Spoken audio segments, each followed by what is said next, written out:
Welcome to TeyvatHistoria.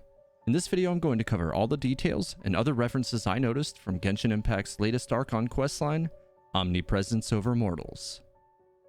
But first, I want to take a moment to talk about this video's sponsor, Wondershare Demo Creator. Demo Creator is an all-in-one screen recorder and video editor for Windows and Mac. If you're interested in capturing those big moments from your favorite games, or editing any other video media, Demo Creator provides a user-friendly and intuitive experience for the entire process.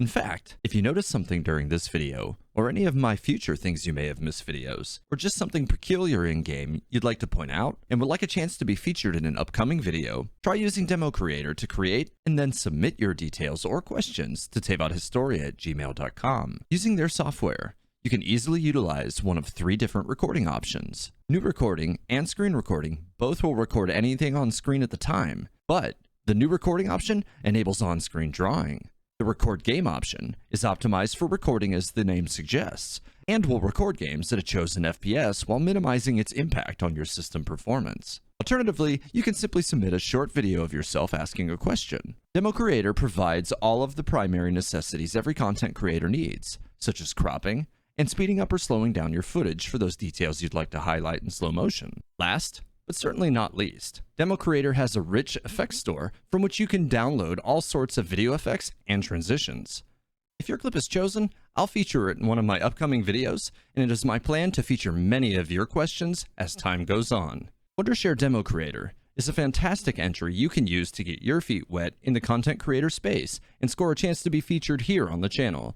Check out this short I created with Demo Creator for an example of what you can do. Then, use the download link in the description to get started.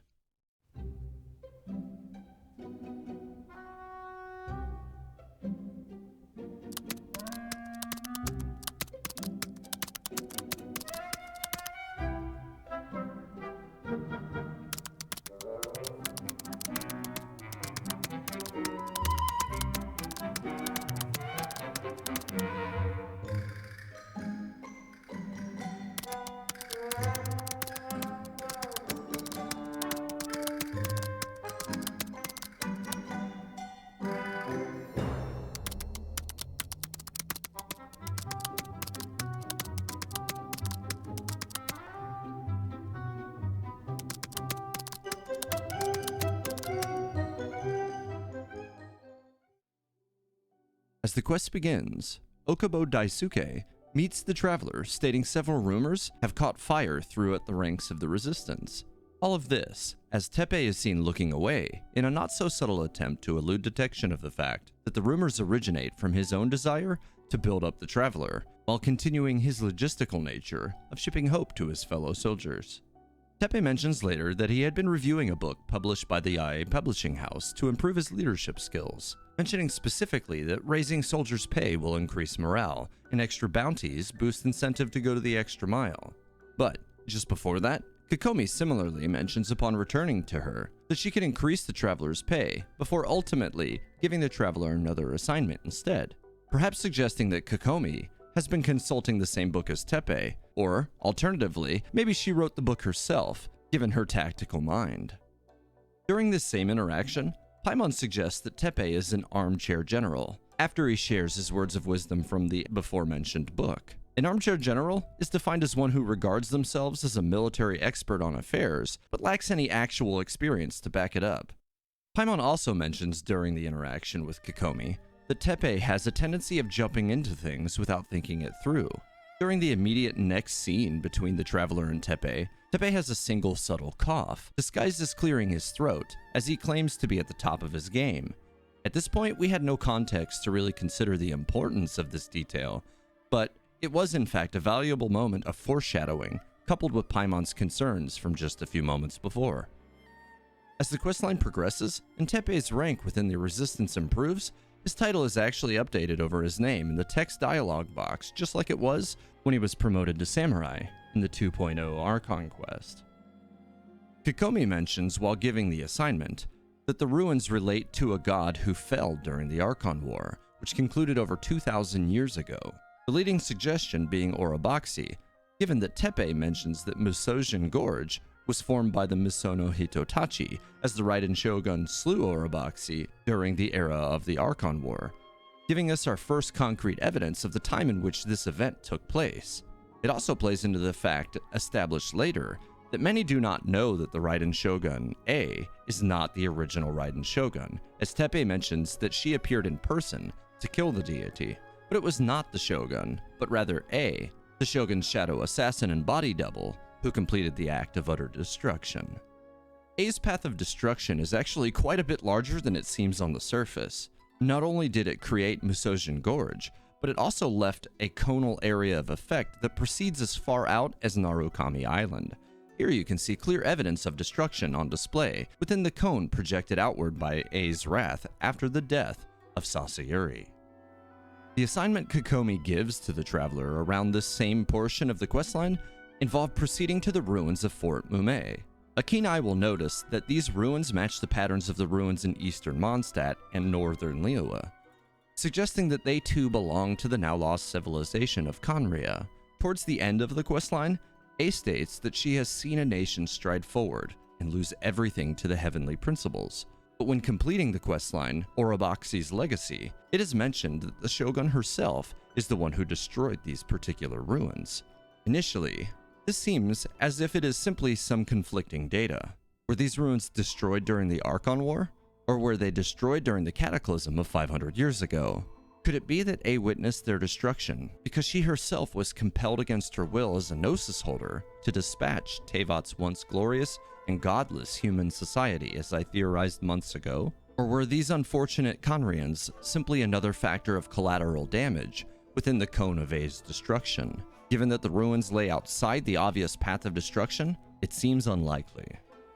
When Kokomi issued the assignment to proceed to the ruins I mentioned before, she made a rather dispassionate statement about the ruins relating to the god that was lost during the Archon War. This again suggests Orobaxi's involvement in the destruction of said ruins. And while you might think that the members of the Sangonomiya resistance may harbor resentment toward the Shogun for this act, Tepe indicates that the people of what would become Watatsumi Island understood that the Shogun's involvement and subsequent actions were necessary after Orobaxi began to attack Inazuma, going on to suggest that today, in a similar fashion to their own deity in the past, it is the Shogun's tyranny who must be overcome. But what we don't rightly know yet is why Orobaxi suddenly turned against the Nation of Eternity when the Shogun had allowed the Sangonomiya people to exist within her lands. As the questline progressed, it was revealed that some of the most ambitious soldiers of the Sangonomiya resistance had begun using risky secret weapons later discovered to be delusions, supplied by the Fatui. Here it is interesting to note that the Fatui chose only the ambitious with which to provide those delusions.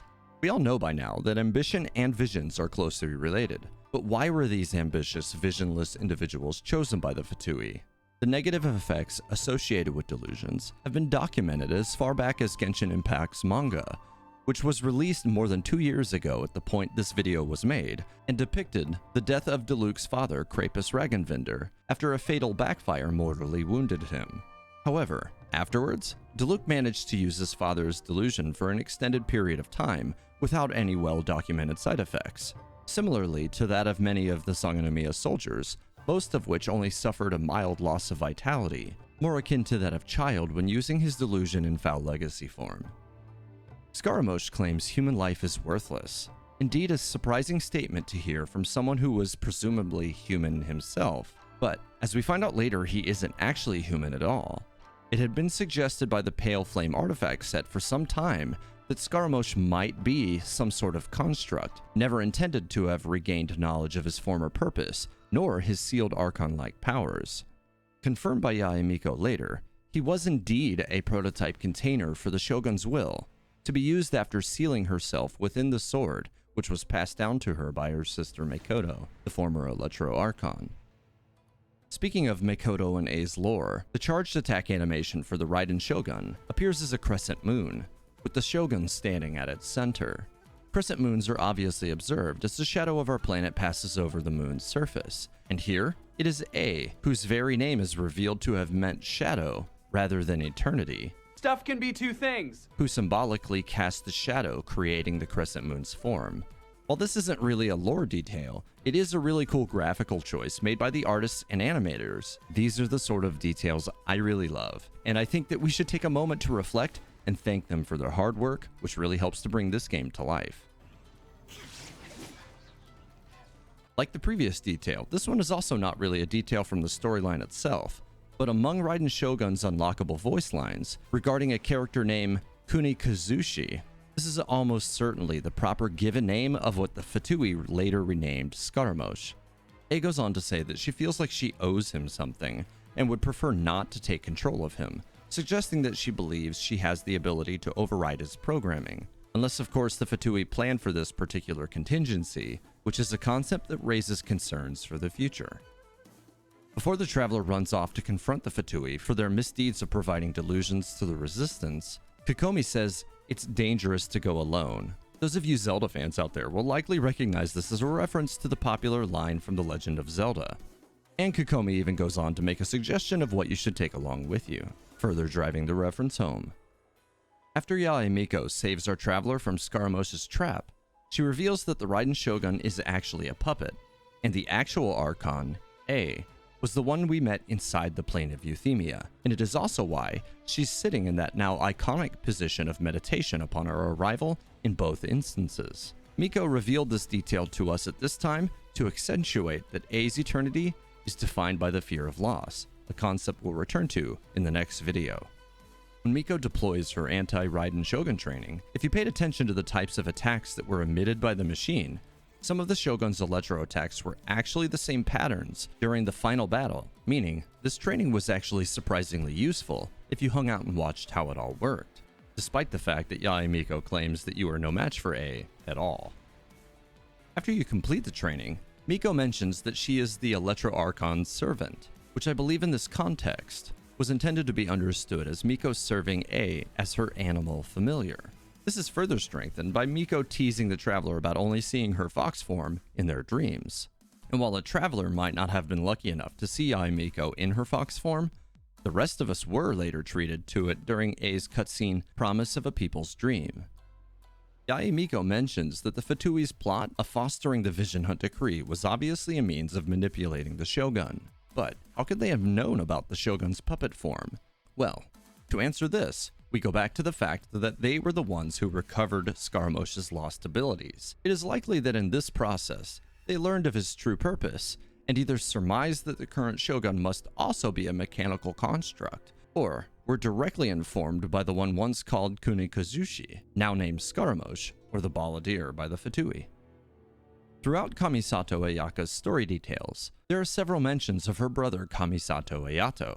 Particular mention is made, which states that he likes to work behind the scenes and prefers not to be seen when possible. With that said, Mimiko tells us that Ayato is the leader of the Shumatsuban, a secret ninja organization operating in Inazuma. Coupled with other mentions that Ayato is supposedly a master of the polearm and the sword, it's looking more and more likely that Ayaka's brother will become a playable character at some point in the future. And the two weapon mentions could be a hint at him being another stance-swapping character like Shogun or Child, but as for what element, we lack sufficient evidence to venture a guess, for now. Ever since the start of the Immovable God and the Eternal Euthymia questline, Toma has been held up in the Komori tea house, hiding from the soldiers enforcing the Vision Hunt decree. This is interesting to point out due to the information which was provided via the Genshin Impact Twitter recently, which informed us that Toma is actually from Mondstadt. It is the ultimate irony that a citizen from the City of Freedom traveled to Inazuma to lose even his most basic freedoms. Simultaneously, however, for Toma to find himself silently supporting the cause of freedom is poetic and quite fitting for the former Mondstadter. Toma even makes a tongue-in-cheek comment stating his excitement to be a free man again. A statement of dual meanings for a character born of the City of Freedom. And that's it for part 1 of the details I noticed from Genshin Impact's 2.1 version questline, Omnipresence Over Mortals. Part 2 will be coming in a few days, so be sure to keep your eyes open. Did you notice anything I missed? Be sure to @ me on Twitter @TeyvatH, or use the Demo Creator 14-day free trial in the description to create and edit a clip pointing out a detail, or asking a question for a chance to be featured in one of my next Things You Might Have Missed videos. If you enjoyed the video, leave a like, subscribe, and don't forget to hit the bell icon so that you're notified when my next video goes live. Thanks for watching TeyvatHistoria. May the 7 guide you, travelers.